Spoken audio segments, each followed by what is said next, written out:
जय हिंद साथियों, कैसे हो? कैसा लग रहा है मेरा नया लुक? काफ़ी लोगों ने इंस्टाग्राम पे बोला कि हाँ बढ़िया लग रहा है, हेयर कट एकदम फौजी दिख रहे हो। और एक फ़नी इंसिडेंट भी हुआ, 2 दिन पहले हेयर कट कराया क्योंकि एक्साइटेड हूँ ये नए प्रोटोकॉल के लिए। तो सोचा पूरी तरीके से, एक तरीके से फोकस माइंड सेट करने के लिए, प्रोडक्टिव माइंड सेट करने के लिए बाल कट कर दिए। मतलब पूरी तरीके से नहीं, ताकि ना उनको बहुत संवारना वगैरह सेट करने की ज़रूरत ना पड़े। और अच्छा लग रहा है। तो 2 दिन पहले जब आ रहा था हेयर कट करके, तो ऐसी गाड़ी क्रॉस हो रही थी, तो जो ड्राइवर भैया थे उनको ऐसा लगा कि जो मेरा ट्राईपॉड है ना, ट्राईपॉड की बैग में कोई राइफल वगैरह है। मैं फुल ब्लैक टी शर्ट और अपना वही सेम लुक में शॉर्ट्स पे, तो उन्होंने ऐसा रोक के ऐसे मेरे को सल्यूट किया। तो भाई सच में लगा यार कि सबसे ज़्यादा रिस्पेक्ट वाला काम, सबसे ज़्यादा हीरोइक फील कराने वाला काम ना आर्मी वाले भाइयों का होता है। सच में यार, दे आर रियल हीरो। मतलब मेरे जैसे बंदे को अगर इतना सा प्राउड फील हुआ, जो कि एक्चुअली आर्मी से है भी नहीं, सिर्फ आर्मी जैसा लुक, तो भी अनइंटेंशनली मैंने ऐसा किया, ये नहीं सोच के कि आर्मी वाले भाइयों जैसा दिखना है, वो सोच के। मुझे पसंद है ये हेयर कट। पुराने जो भी मेरे फॉलोअर्स है, जो भी मेरी जर्नी देखते आ रहे मेरे भाई, उनको पता है ये सब। तो काफ़ी अच्छा लगा मेरे को जो उन्होंने ये गेस्चर दिखाया ना। और अभी जैसे आपने देखा लास्ट टाइम से थोड़ा सा ज़्यादा वेट लगाया है, और उसमें भी 8 रेपिटेशन गए, क्योंकि इंस्टेंट बूस्ट बिकॉज ऑफ हमारा नया प्रोटोकॉल टेस्ट ट्रेन एनानोडोल। तो मज़ा आ रहा है काफ़ी पुश करने में। आज ढेर सारी बातें करेंगे, स्पेशली जो भी ये चल रहा है ना अभी, science based lifting versus meat head lifting, उसके बारे में थोड़ा बात करेंगे। दोनों के अपने प्रोज एंड कॉन्स है ना, दोनों को डिस्कस किया जाएगा। ठीक है, तो अभी के लिए हम फिलहाल हमारे नेक्स्ट सेट की ओर बढ़ते हैं। पहले पानी पी लेता हूँ।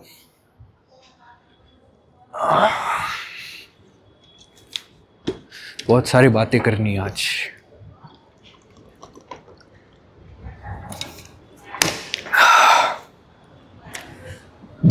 पहले थोड़ा सा टच कर लेता हूँ इस टॉपिक को। देखो ये टॉपिक कैसे बाहर निकल के आता है कि जो साइंस बेस्ड लिफ्टिंग वाले जो भी बंदे हैं ना, उनमें से बहुत ही कम ऐसे बंदे हैं जो एक्चुअल में hard core training, close to failure या टिल फेलियर ट्रेनिंग करते, वो भी टॉप 1% में। ठीक है, और जो मीट हेड है उसमें भी थोड़े बहुत साइंटिफिकली चलने वाले बंदे हैं, वो भी आते हैं टॉप 1% में। अब जो बची कुछ पॉपुलेशन है ना, वो किसी एक साइंस बेस्ड लिफ्टर की, मान लो जेफ निपट क्यों गया, मोस्टली वही फेमस है ना वर्ल्ड वाइड, तो उसकी वीडियो पकड़ ली। वो बंदा नया नया जिम में आ गया है, बिगिनर है, या फिर ज़्यादा से ज़्यादा उसको 1 साल का एक्सपीरियंस हो गया, पकड़ लो। वो तुरंत ही ऑप्टिमल मूवमेंट से रिजल्ट एक्सपेक्ट करना चाहता है, लेकिन उसके जो फाउंडेशनल लिफ्ट से, बेसिक्स है, वो क्लियर नहीं है। और वो एक लिफ्ट से स्टिक नहीं रह सकता। जैसे कि एक मीट हेड हो गया ना, मीट हेड क्या करेगा, सालों साल वही एक्सरसाइज करेगा। स्क्वाट्स तो स्क्वाट्स ही करेगा 5 6 7 साल, तो उसमें उसका प्रोग्रेशन होता रहता है।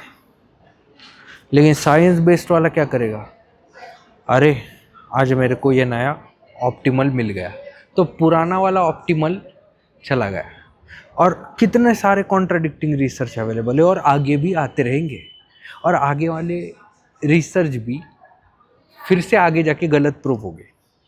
तो आज जो ऑप्टिमल है, ठीक है, साइंस बेस्ड लिफ्टर को वापस से बाद में वो नॉट सो ऑप्टिमल लगेगा या फिर सब ऑप्टिमल लगेगा, फिर वो कट आउट हो गया, फिर से नया ऑप्टिमल ढूंढने की तलाश में लग गया साइंस बेस्ड लिफ्टर।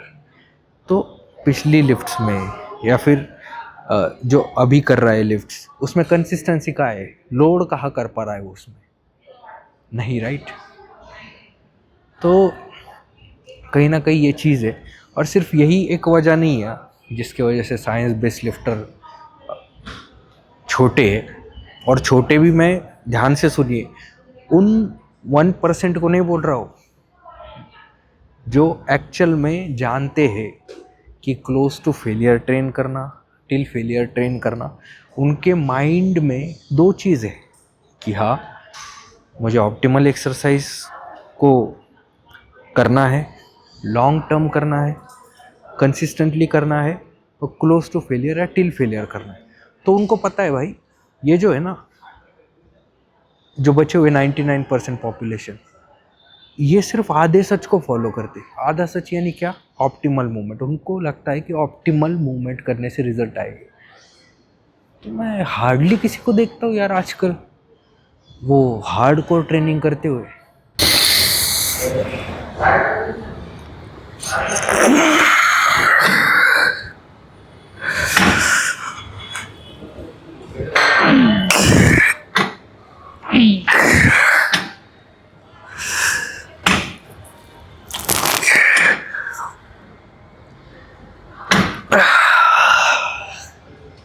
अब इसका मतलब ये है क्या कि भाई साइंस बेस्ड लिफ्टर बस इसी वजह से छोटे दिखते, majority of the science based lifter सा?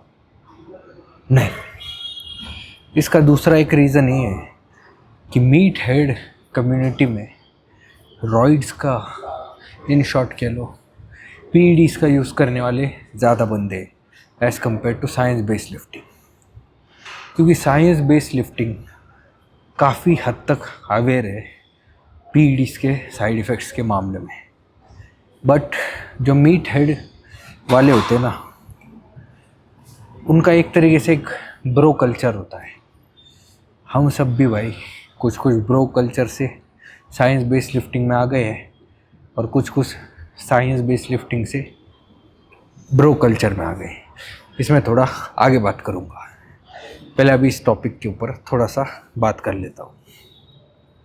हाँ, तो साइंस बेस्ड लिफ्टिंग वाले नर्ड गाइस, वो क्या करते हैं ना, कोई भी चीज़ करने से पहले एनालिसिस पैरालिसिस कर लेते हैं, मतलब बहुत बहुत ही ज़्यादा।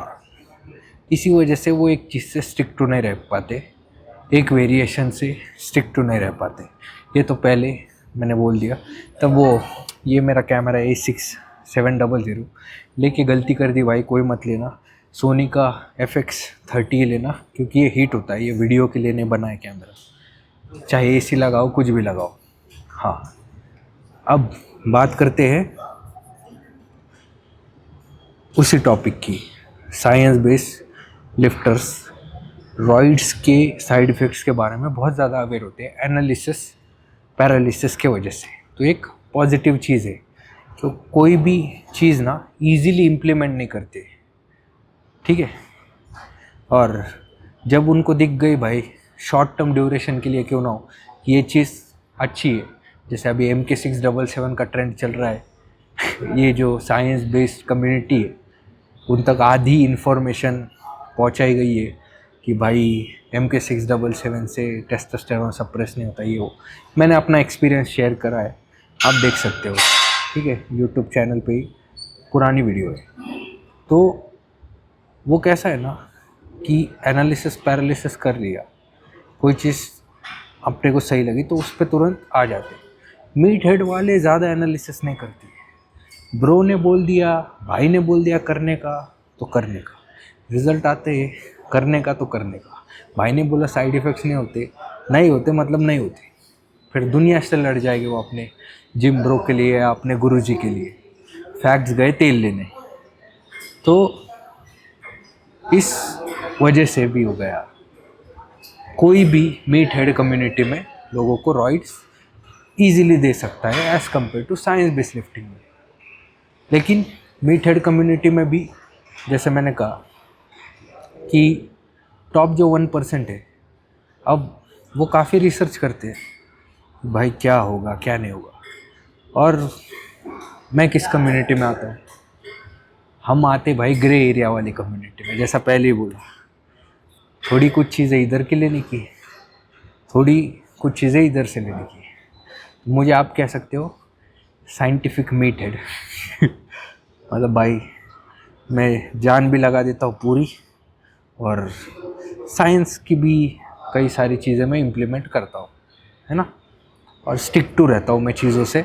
ऐसा नहीं कि हाँ कल नई रिसर्च आ गई, मैं थोड़ा टाइम लेता हूँ चीज़ों को इम्प्लीमेंट करने में। जैसे शुरुआत में साम्स के नई साइड इफ़ेक्ट से कुछ नहीं है, सब कुछ साइड इफ़ेक्ट फ्री है, तो ऐसा नहीं होता है, चीज़ों को टाइम देना पड़ता है। आजकल के लोगों को लगता है साम्स इसलिए बेटर है कि उसके ऊपर भाई कोई साइड इफ़ेक्ट्स प्रूवन नहीं है। अरे भाई प्रूवन कैसे हो गए, डेटा ही नहीं है उसके ऊपर। जिस अमाउंट में जो बायो आइडेंटिकल कंपाउंड है, टेस्टोस्टेरॉन, नैंड्रोलॉन, उसके साथ साथ HGH, इसके ऊपर दुनिया भर का डेटा पड़ा है भाई, दुनिया भर का डेटा। और उनके साइड इफ़ेक्ट्स लोगों को पता है, इसलिए उन साइड इफ़ेक्ट्स को वो मैनेज कर पा रहे। साइड इफ़ेक्ट्स पूरी तरीके से नहीं जा सकते, लेकिन मैनेज तो कर पा रहे ना। यार साम्स की क्या साइड इफ़ेक्ट आप मैनेज करोगे। एक बहुत ही फ़नी इंसिडेंट हुआ था मेरे साथ। एक बंदे ने हाई बॉडी फैट परसेंटेज पे MK677 लिया था, ठीक है। तो उसने पढ़ लिया था अच्छा खासा, भाई इससे तो सेक्सुअल साइड इफ़ेक्ट्स होते नहीं, तो दबा के ले रहा है MK677। उसका बॉडी फैट परसेंटेज था 20 के अबव। उसको क्या पता भाई कि उसके प्रोलैक्टिन लेवल शूट कर जाएंगे MK677 पे। कर गए शूट, उसके मॉर्निंग इरेक्शंस बंद हो गए, उसको दिक्कतें आने लगी सेक्सुअल। तो एक 1.5-2 साल पहले मैं कंसल्टेशन सर्विसेज प्रोवाइड करता था, अभी क्लाइंट के नंबर काफ़ी ज़्यादा बढ़ गए, इस वजह से डिसकंटिन्यू कर दी। तो उसने ये सब कुछ बताया मुझे। उसके प्रोलैक्टिन लेवल इतने ज़्यादा थे, मतलब अराउंड 50 या उसके अबव हो गए। वो हल्का हल्का सा ना जैसे वाइट डिस्चार्ज करने लग गया था निप्पल से। अब इसके पीछे की और एक वजह है, उसने फिर दिमाग लगाया, Google how to lower prolactin levels, ठीक है। तो वहाँ पे क्या आ गया, डोपामिन बढ़ने से प्रोलैक्टिन कम होता है, बराबर आधा सच। भैया ने और आगे दिमाग लगाया, आगे सर्च किया कि कौन सी चीज़ें प्रोलैक्टिन बढ़ाती है, सॉरी कौन सी चीज़ें डोपामिन बढ़ाती है। तो उसमें आ रहा भाई कि ज़्यादातर बिंज ईटिंग हो गया और पॉर्न देखना, मैस्टरबेट करना। अब वो जो आर्टिकल पढ़ रहा था या जो भी चीज़ पढ़ रहा था, तो उसमें कुछ रिसर्च के रेफरेंस दिए थे कि कैसे पॉर्न, मैस्टरबेशन हो गया, ये वो कैसे डोपामिन को बढ़ाते हैं। अब वो आर्टिकल एक्चुअली ये इंटेंशन के साथ लिखा गया था कि आप इन चीज़ों से दूर रहो, लेकिन भाई को पता लग गया ना भाई डोपामिन बढ़ाने का कैसे और प्रोलैक्टिन कम करने कैसे। भाई ने फिर क्या किया, खोल लिया भाई, क्या खोल लिया अभी आप समझ लो। फिर मोबाइल में भी खोल दिया मोबाइल में भी उसने चालू कर दी वेबसाइट, दे दनादन दे, दे मुट्ठी खतरनाक। और भाई साहब प्रोलैक्टिन लेवल्स उसके अराउंड 70 तक पहुंच गए थे। अब कैसे? रिसर्च उसने आधी पढ़ी ना कि मैस्टरबेशन के बाद डोपामिन लेवल थोड़ी देर के लिए बढ़ते हैं, लेकिन वो नीचे आते हैं और उसके बाद प्रोलैक्टिन लेवल और बढ़ जाते हैं। इसको कहते हैं आधा साइंस घुस जाना। ओ भैया, इसीलिए ना इन सारी चीज़ों में एक्सपीरियंस बहुत मैटर करता है।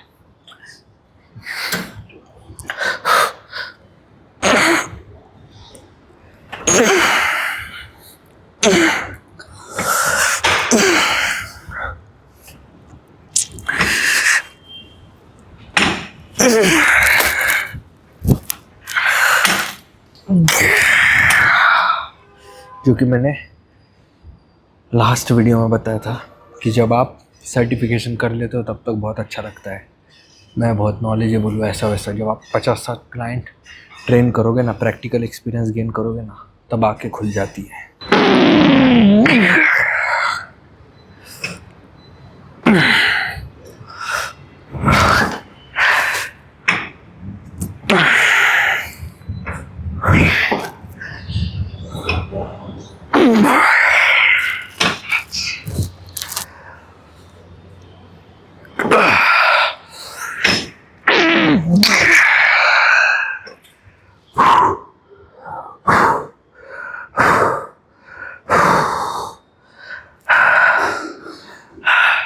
बाबरे बाय। अब मुझे बताओ कौन इतना फुल रेंज ऑफ मोशन में अच्छा खासा स्टैक लगा के ट्रेन करता होगा? Proper full range of motion में करना है, पूरे एफर्ट्स देने हैं।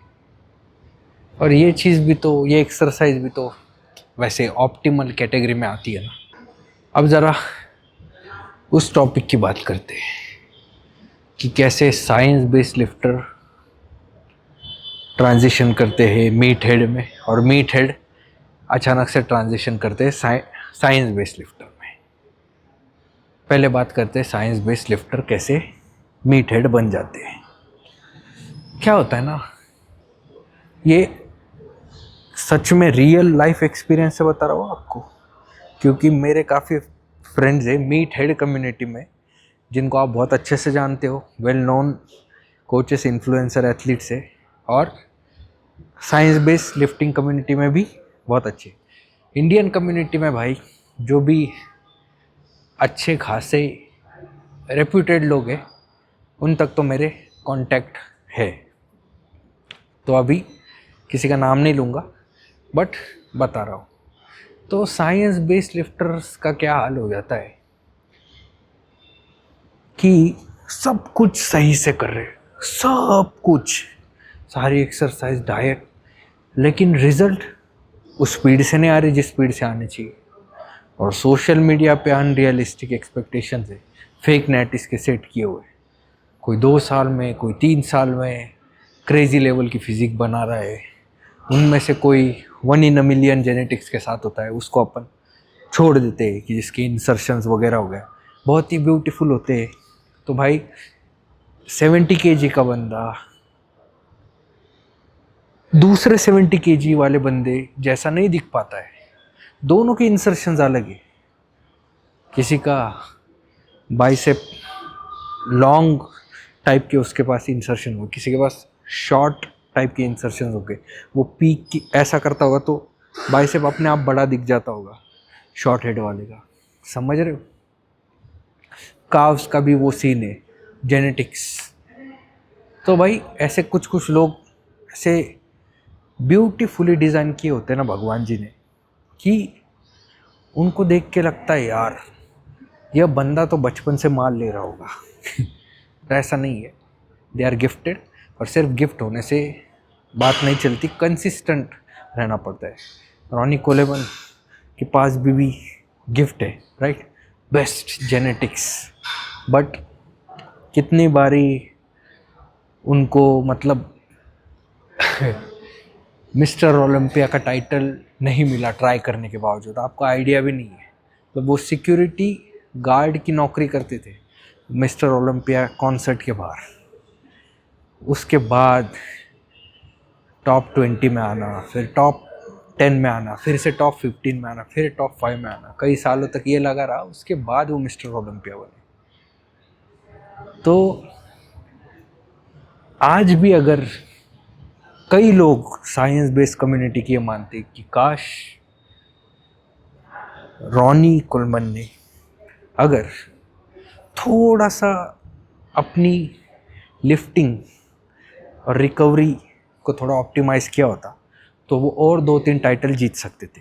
लेकिन उनको क्या लगता है, ये मैटर नहीं करता। मैटर क्या करता है, रॉनी को क्या लगता है, रॉनी को ये लगता है कि वो जिस स्कॉट से उनको इंजरी हो गई थी ना उसके बाद भी 2 से 3 रेप और मार सकते थे। मतलब सोचो किस लेवल का माइंडसेट है ना। बट आज वही साइंस, स्टेम सेल्स थेरेपी के थ्रू उनकी रिकवरी फास्टर एंड फास्टर होती जा रही है। बट अब हम आते हैं हमारे मेन टॉपिक के ऊपर। तो science based lifter unrealistic expectations उनके डेवलप हो जाते हैं सोशल मीडिया पे देख के। तो ऐसे कई मेरे भाई है मुझसे कांटेक्ट करते हैं कि सब कुछ सही कर रहे हैं, लेकिन हमारे फॉलोअर्स, इंडियन ऑडियंस ही हमको बोलती है अरे क्या उखाड़ लिया तूने, ना साइंस कर रहा है, इतनी नॉलेज है, उसकी देख बॉडी, वो तो आड़ा टेढ़ा मार रहा है ना, उसकी तो बन गई लेकिन उनको नहीं समझ में आता ना कि भाई जिसकी बन गई है वो कैसे बनी है, क्या वो उसके स्टेरॉइड्स अब्यूज़ की वजह से बनी या फिर जेनेटिक्स की वजह से बनी, गॉड नोस। तो इस तरीके से साइंस बेस्ड लिफ्टर्स ना एक टाइप का बॉडी डिस्मॉर्फिया डेवलप कर लेते हैं और उसके बाद वो ट्रांजिशन करते हैं कि भाई हमको अभी तो चलाना है, साइड इफ़ेक्ट्स हो या कुछ भी हो, अब तो हम त्रस्त हो चुके और अभी हम ट्रांजिशन करेंगे मीट हेड में। और सेम चीज़ मीट हेड वालों की, मीट हेड वाले भाइयों को उनके जिम ब्रोस कई चीज़ें रिकमेंड करते, चलता रहता है। गुरुजी भी रिकमेंड कर रहे। फिर जो हमारे मीट हेड भाई है उनके छोटो बा बोलने वाला था मैं ये ऐसा थोड़ा सा मतलब मराठी टाइप आ गया मेरे इसमें। तो छोटे भाई जो है नुन्नू भाई, तो नुन्नू भाई का हाल जब त्रस्त हो जाता है, या फिर लिवर भाई का, किडनी बहन का, ऐसे जो उनके 2-3 फैमिली मेम्बर्स को जब तकलीफ़ होने लग जाती तब उनको पता चलता है नहीं भाई गुरुजी ना पैसे भी ले रहे हैं और हमारी भी ले रहे हैं, तो इसीलिए थोड़ा बहुत साइंस सीखना ज़रूरी है। तो फिर वो धीरे धीरे साइंस की तरफ बढ़ने लग जाते हैं जब उनके जॉइंट्स साथ देना बंद कर देते है ना। क्योंकि एक टाइम पे जब ऑर्गन साथ देना बंद कर दे आपको पीईडी लोड कम करना पड़ेगा, और पीईडी लोड अगर कम हो गया और आप उसी इंटेंसिटी के साथ ट्रेनिंग करोगे तो भैया जॉइंट्स कैसे साथ देंगे, है कि नहीं। तो परिवर्तन ही संसार का नियम है, इसीलिए हमें रहना चाहिए ग्रे एरिया में, ना इधर का ना उधर का। अच्छा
चलो, coming back to the point.